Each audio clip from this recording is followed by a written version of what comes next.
G'day guys, how are we going? Well, this week's question for Bates's Q&A comes from Matthew. Now, Matthew has asked, he's looking at getting either a PLB, which is one of these, or an EPIRB, which is one of these, for fall driving and bushwalking. They also plan on doing some remote fall driving in the Kimberleys and might do a bit of hiking as well.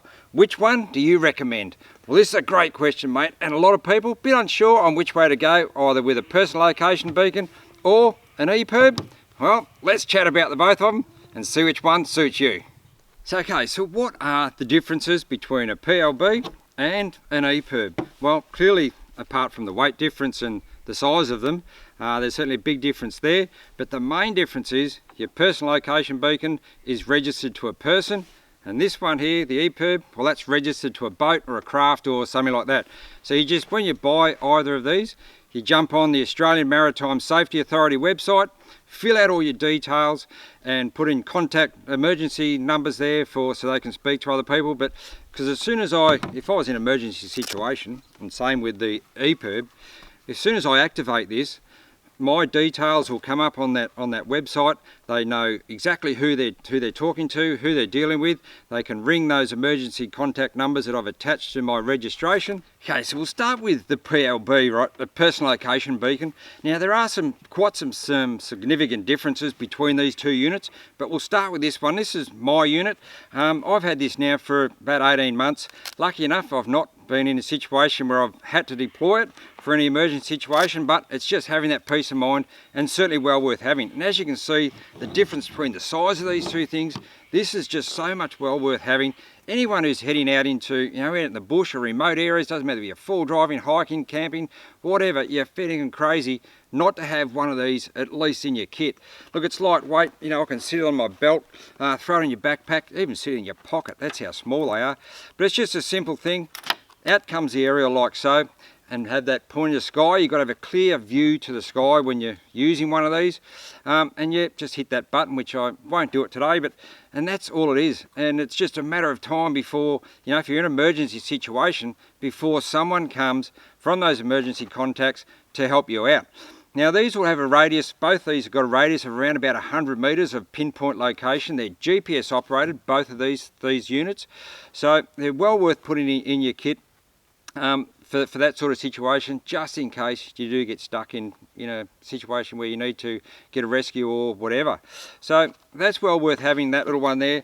And then this one here, well, the big difference with this one is clearly the size of them and the weight of them. But look, I'm not going to play around with the buttons on this. I've borrowed this one off a mate of mine. He does a lot of fishing, goes a lot of offshore fishing in his boat. So one of the advantages certainly of having a registration to a PLB, where it's registered to myself, wherever I go, it doesn't matter, anywhere in the world I can certainly take this with me, and it's registered to me under a worldwide coverage.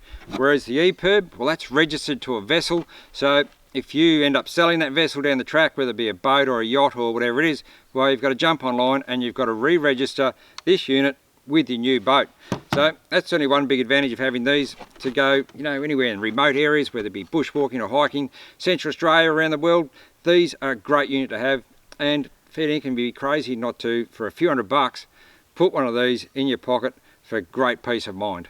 So both of these units in an emergency situation will send a coded message via the 406 megahertz distress frequency, which is then picked up by a global satellite system. Now, the battery life in the PLB, once activated, it'll transmit for a minimum of 24 hours for your exact location, whereas the EPIRB, well, that'll transmit for a minimum of 48 hours.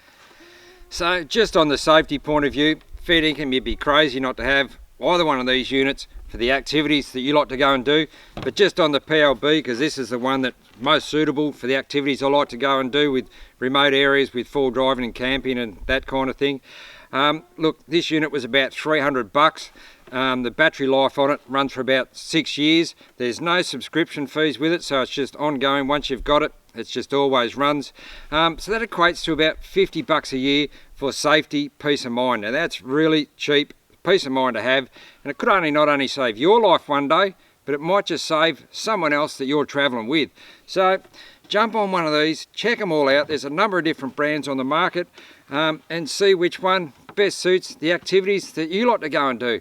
So there you go, Matthew. I hope that's answered your question out, mate, on which unit is going to suit the activities you want to get out and go and enjoy out in the bush. And keep those questions rolling in, and fair chance I'll be seeing you guys out in the bush someday.